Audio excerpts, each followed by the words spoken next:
스가랴서 11장 1절 제가 먼저 읽습니다. 레바논아 내 문을 열고 불이 내 백향목을 사르게 하라. 너 잣나무여 곡할지어다. 백향목이 넘어졌고 아름다운 나무들이 쓰러졌음이로다.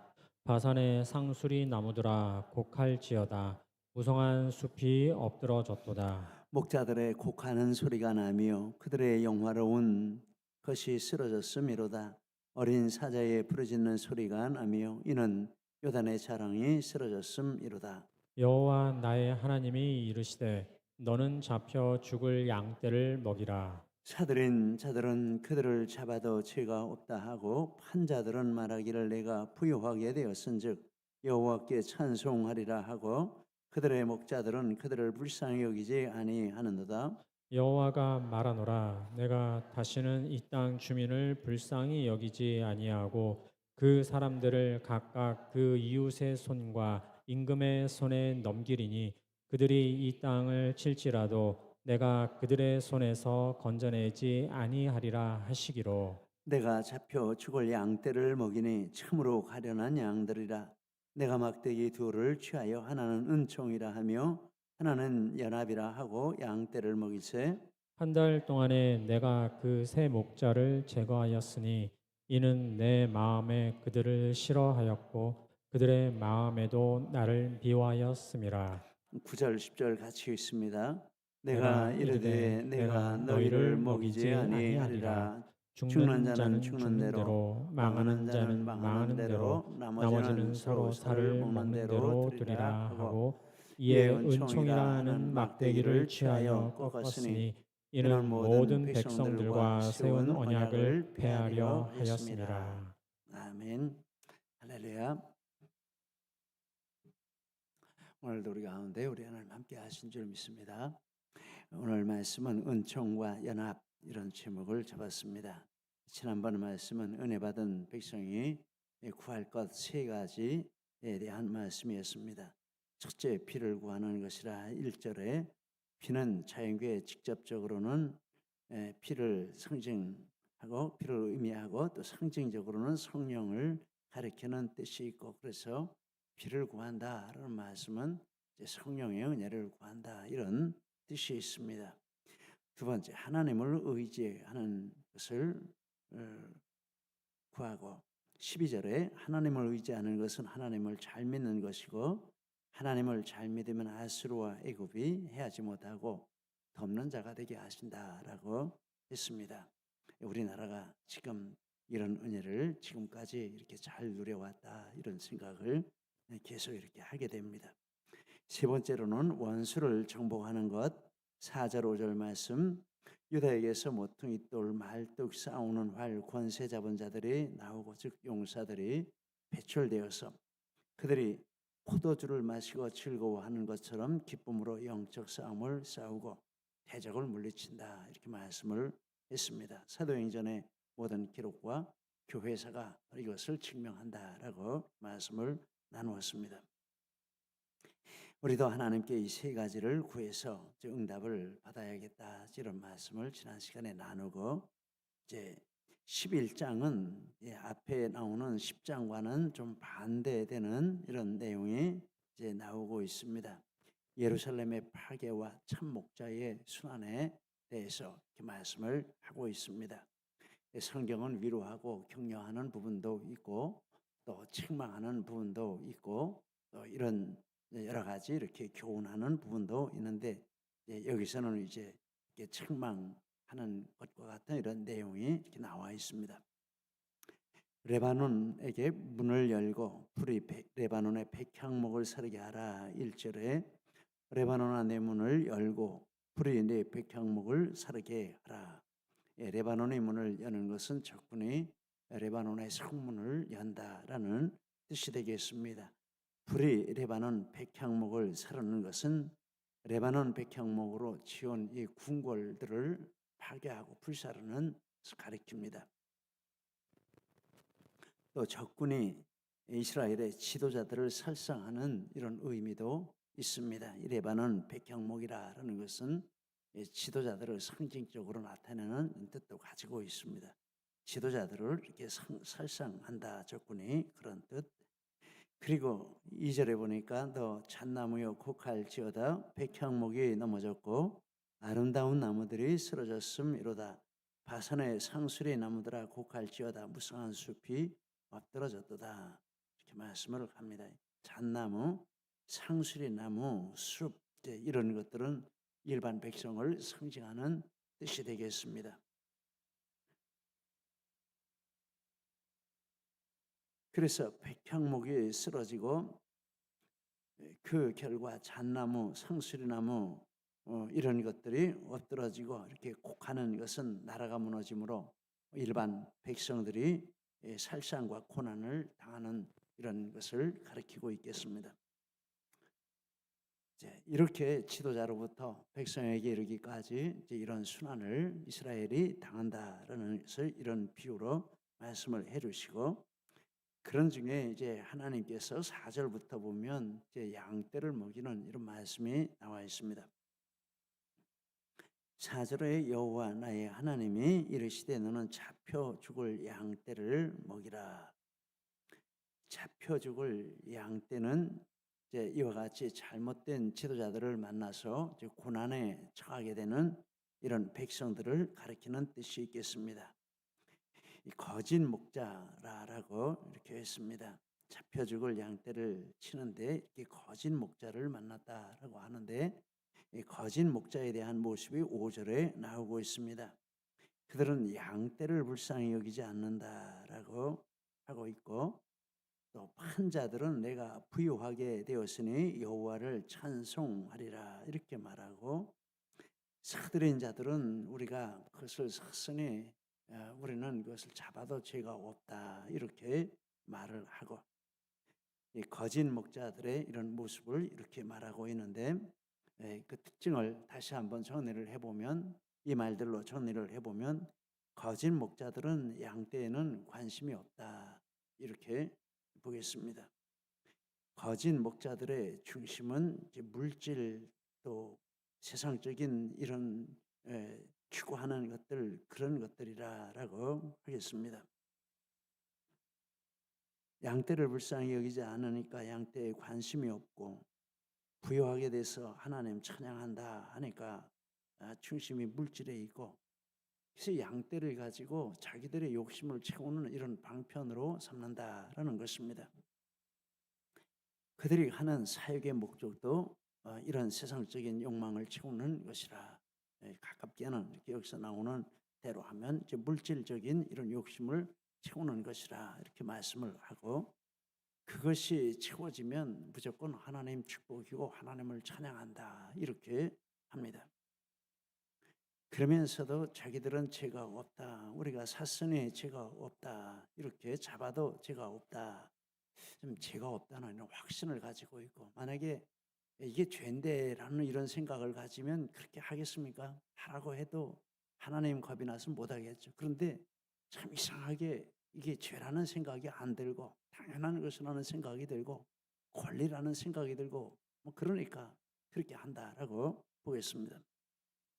왜 그럴까 이렇게 생각을 해보니까 성경을 좀 이렇게 생각을 떠올려 보니까 이런 구절이 있습니다. 디모데전서 1장 19절 20절에 이제 목회 서신이라고 하는데, 그러니까 여기서 말하는 이런 대상들은 이제 이런 영적인 지도자들이라고 하겠는데, 1장 19절 20절에 이렇게 말합니다. 믿음과 착한 양심을 가지라. 어떤 이들은 이 양심을 버렸고 그 믿음에 관하여는 파선하였느니라. 그 가운데 후메네와 알렉산더가 있으니 내가 사탄에게 내준 것은 그들로 훈계를 받아 신성을 얻어가지 못하게 하려 함이라. 이 후메네와 알렉산더는 영적인 지도자라 이렇게 하겠습니다. 이름이 알려진 사람들이죠. 그런데 지금 이 양심이 지금 착한 양심 버렸고 믿음은 파선했고, 그런데 직분은 이 목자의 직분, 영적인 지도자의 직분을 가지고 백성들에게 이렇게 강력하게 주장하는 이런 일을 한다라는 것입니다. 디모데전서 4장 1절 2절에 이렇게 말합니다. 그러나 성령이 밝히 말씀하시기를 후일에 어떤 사람들이 믿음에서 떠나 미혹하는 영과 귀신의 가르침을 따르려 하시니 자기 양심이 화인을 맞아 외식함으로 거짓말하는 자들이라. 이게 마음에 이게 지금 죽은 겁니다. 무감각해진 것입니다. 여러분 어떤 영적인 이런 감각이 없는 겁니다. 그러니까 거기에 채워 있는 건 이런 세상 욕심을 다 채우고 그걸 영적으로 이렇게 포장을 하는데도 아무 양심의 가책이 없습니다. 느낌이 없습니다. 죽어 있으니까. 이게 무서운 것이죠.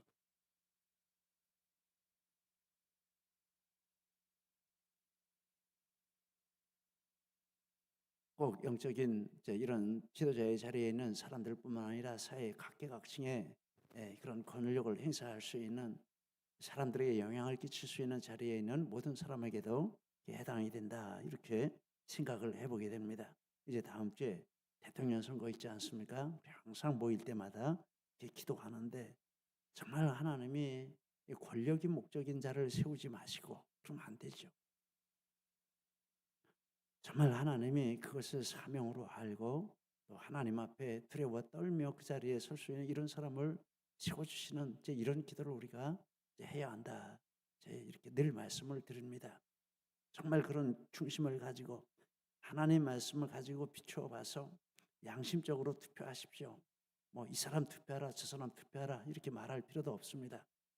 하나님 말씀에 비추어 봐서 양심적으로 하고 정말 하나님이 기뻐하시고 막대기로 쓰실 자가 아니고 선한 도구로 쓰실 자를 하나님 세워주십시오. 기도하며 그런 기준으로 보면 우리는 성경적인 기준을 이렇게 세워서 비교하고 판단할 수 있겠다 이런 생각을 하게 됩니다. 이 양심이 화에 맞았으니까 아무리 거짓말을 하고 아무리 해도 이게 마음에 걸리면 안 돼요. 그러니까 그렇게 하지 마음에 걸리면 그거 하겠습니까? 마음에 걸리면 못하죠.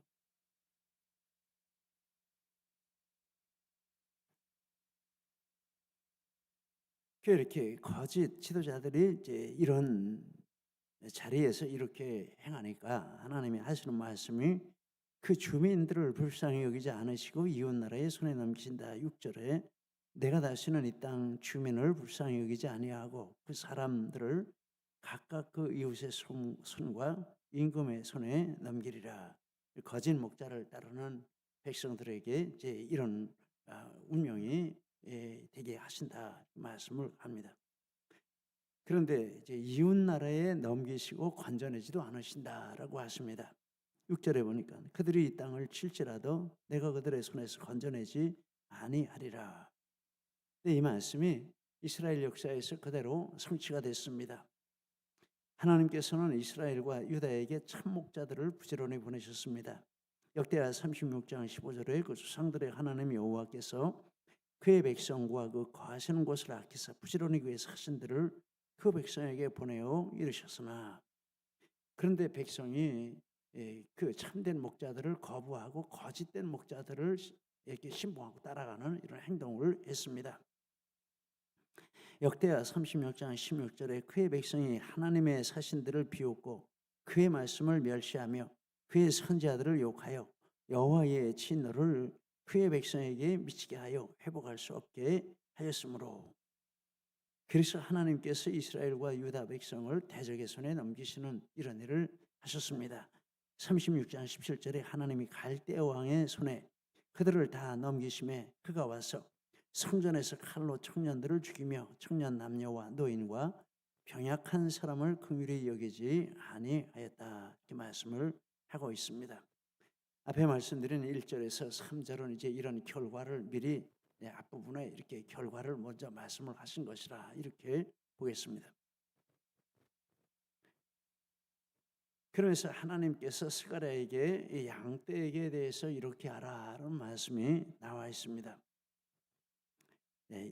잡혀 죽을 양떼를 이게 먹이라 하나님이 말씀하시고 스가랴가 그렇게 했다라고 합니다. 7절에 내가 잡혀 죽을 양떼를 먹이니 그 양떼를 먹인 그 내용을 말하는데 막대기들을 취하여 하나는 은총 하나는 연합이라. 7절에 내가 막대기들을 취하여 하나는 은총이라 하며 하나는 연합이라 하고 양떼를 먹였어요.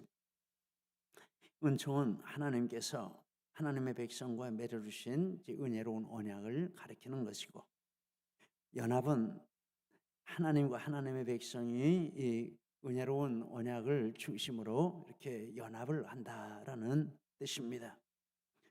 이 은총 연합 두 막대기로 양떼를 먹인다라는 것은 하나님께서 이스라엘 백성과 이렇게 은혜로 맺으신 언약에 의해서 연합되어 계시고, 그래서 이 하나님의 언약을 따라서 이 백성들이 가면 하나님과의 관계가 끊어지지 않고 하나님의 축복을 받는다, 하나님 잘 믿어야 된다, 이런 내용의 메시지를 백성들에게 전했다라는 뜻으로 보겠습니다. 그러면서 스가랴는 한 달 동안에 새 목자를 제거했다라고 만 8절에 한 달 동안에 내가 그 새 목자를 제거하였으니, 리빙 바이블에 보니까 나는 새 악한 목자들을 제거했습니다, 이렇게 더 문맥이 있을 터인데, 이제 우리가 읽는 내용으로는 지금 문맥이 좀 생략된 이런 내용으로 생각이 됩니다. 어쨌거나 이 스가랴는 선한 목자의 상징이고 악한 새 목자가 있는데, 이 새 목자를 한 달 안에 이렇게 스가랴가 제거했다, 이렇게 말씀합니다. 새 악한 목자는 이제 구약 성경에 이런 전체 내용으로 보면 왕과 타락한 선지자와 타락한 제사장과 이게 세 그룹의 이런 지도자들로 볼 수 있겠습니다. 이들이 하나님의 양떼를 멸망의 길로 끌고 갔다라는 것입니다. 그러면서 이 스가랴와 세 목자들이 서로 이렇게 상호 반목하고 미워하는 이런 일이 일어났습니다. 8절에 이는 내 마음에 그들을 싫어하였고 그들의 마음에도 나를 미워하였습니다. 그래서 서로 반목하다가 스가랴가 그들을 제거했다, 이런 뜻으로 이렇게 보겠습니다. 그러면서 이렇게 9절 이하와 이렇게 8절을 연결해 보면 스가랴가 그런 잘못된 이런 목자들하고만 이렇게 충돌이 있는 게 아니라 백성들과도 충돌이 있다라는 뜻으로 볼 수 있습니다.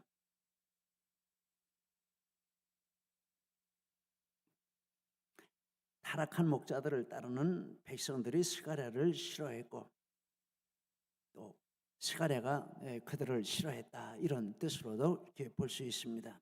두 해석이 다 맞겠습니다. 타락한 목자들과 충돌이 있었다라는 것도 맞고 또 타락한 목자들을 따르는 백성들과 충돌이 있었다, 이런 뜻도 맞고 두 뜻을 다 포함하고 있다, 이런 뜻으로 보겠습니다. 그런데 둘은 부닥칠 수밖에 없습니다. 참 목자와 거짓 목자는 부닥칠 수밖에 없습니다. 열왕기상 22장에 보면 이런 이야기가 나오고 있습니다. 북이스라엘 왕 아합이 남유다와 여호사밧에게 아람을 치자, 이렇게 말을 합니다.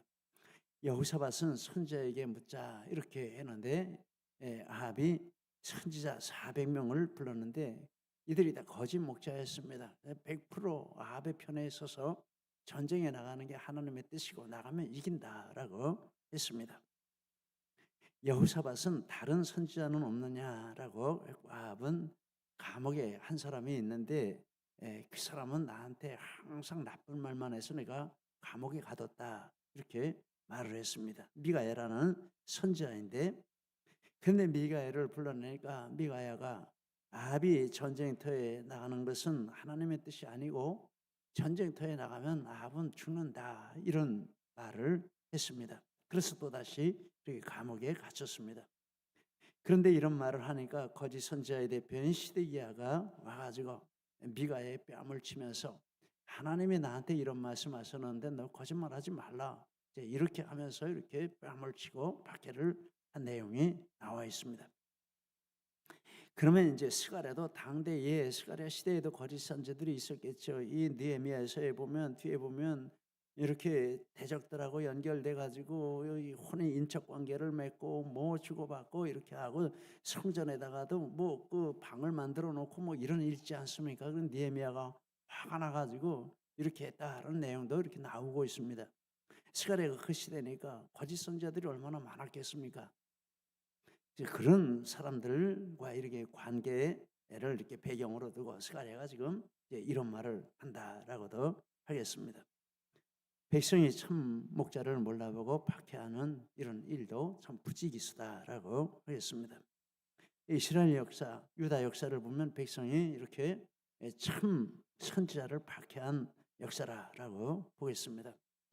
이스라엘 유다 역사는 참 선지자와 거짓 선지자가 충돌한 역사이고, 또 거짓 선지자를 따르는 백성들이 참 선지자들을 박해한 역사라, 이렇게 볼 수 있습니다. 역대하 36장 15절 16절에 보니까 그 수상들의 하나님 여호와께서 그 백성과 거하시는 곳을 아끼사 부지런히 그의 사신들을 그 백성에게 보내어 이르셨으나 그 백성이 하나님의 사신들을 비웃고 그의 말씀을 멸시하며 그 선지자들을 욕하였습니다. 여호와의 진노를 그의 백성에게 미치게 하여 회복할 수 없게 하였으므로 누가복음 11장 49절 이하에 내가 선지자와 사도들을 그들에게 보내리니 그 중에서 더러는 죽이며 또 박해하리라 하였느니라. 창세 이후로 흘린 모든 선지자의 피를 이 시대가 담당하되 아벨의 피로부터 제단과 성전 사이에 죽은 스가랴의 피까지 하리라, 이렇게 말씀을 했습니다. 스가랴도 백성과도 이제 이런 관계가 있을 수 있다라고 하겠습니다. 이게 이중으로 거짓 선지자들과 이렇게 대결하는 상황이고, 거짓 선지자들을 추종하는 백성들에게도 이렇게 공격을 받는 상황인데, 그런데 그래서 하나님의 언약과 하나님과의 연합과 이런 진리를 가지고 이렇게 하다가 포기를 했다, 이런 뜻으로 보겠습니다.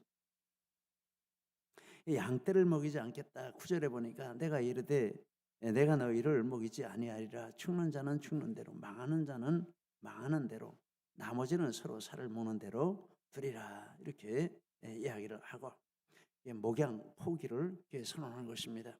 이렇게 하고 은총이라 하는 막대기를 꺾었습니다. 10절에 보니까 이에 은총이라 하는 막대기를 취하여 꺾었으니 이는 모든 백성과 세운 언약을 피하려 하였습니다. 은총의 언약이 사라지면 하나님과의 연합도 사라진다라는 결과가 되겠습니다.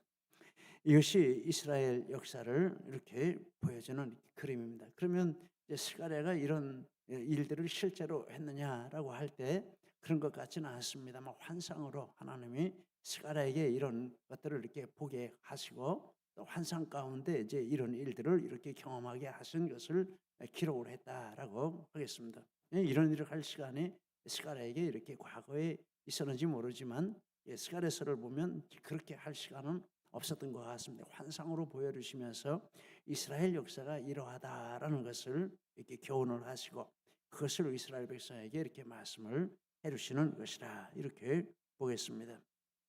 우리는 우리 나라도 이제 같은 처지인 줄 믿습니다. 우리 교회가 하나님 앞에 정말 바르게 서서 하나님의 이 은총과 하나님의 연합과 이 진리 가운데 굳게 서고 이걸 붙들고 교회가 나가면 하나님이 우리 민족을 살리시는 역사도 주실 줄 믿습니다. 그런데 교회가 이것을 버리면 하나님과의 연합도 끊어지고 하나님의 은총도 끊어지고, 그런데 생각을 해보니까 정말 복음이 들어오기 전에 그 우리나라에 5,000년이라고 하는데 5,000년의 역사는 정말 암흑의 역사 아니겠습니까? 복음이 들어오기 직전에는 가장 어두운 시대가 아니겠습니까? 그런데 복음이 들어와서 은총과 연합의 은혜가 이 나라에 이렇게 자리를 잡게 되고 교회를 통해서 하나님이 영광을 받으시고 복음의 진리가 이 땅을 이렇게 세우면서 지키면서 얼마나 놀라운 축복을 받았습니까? 늘 자주 말씀드리지만 정말 우리나라가 지난 100년 안에 이런 모든 암흑을 떨쳐버리고 세계에 가장 잘 사는 발전하는 이런 나라로 된 것, 그리고 자유민주주의가 이렇게 꽃이 피게 되는 나라가 된 것은 복음밖에 없습니다. 은총과 연합에 의한 하나님의 축복밖에는 해석할 방법이 없습니다. 지금도 마찬가지인 줄 믿습니다. 우리는 이 축복을 지켜가도록 교회가 그 중심에 서야 하고 또 우리 믿는 식구들이 그 중심에 서서 이제 이 은혜를 붙들고 믿음 생활을 잘할 때 하나님의 이 축복을 계속 지켜가고 이 은혜 가운데 거하는 이런 축복을 주시는 줄 믿습니다. 이런 은혜가 우리 모두에게 충만하시기를 예수님 이름으로 축복합니다.